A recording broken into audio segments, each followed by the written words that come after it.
There's two choices of gaskets for the separator plate as they go up against the valve body. There are instructions that will come in some of these overhaul kits, and they tell you about one has a white stripe and one has a blue stripe. The white stripe is for a 96 to 2000, and the light blue stripe is for a 2001 and up. How do you tell which one is light blue and which one is white? This one would be the white stripe and this one would be the light blue stripe.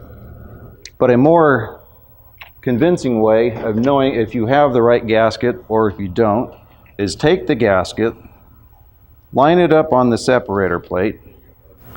Now notice that I've got at least one hole here that is blocked off by the gasket. Well, we can't put that on there. Here's another hole over here as well. This one's off center. So as you can see, this would not be a very good gasket for that. Well, it just so happens this looks like it's our white gasket. Okay, I know that this vehicle is a 2006, so therefore this is the 96 to 2000 gasket, should not go on there. But we always want to make certain. And then to make sure that this is the right gasket, I do the same thing. I line it up, and it looks like all of the holes are not blocked.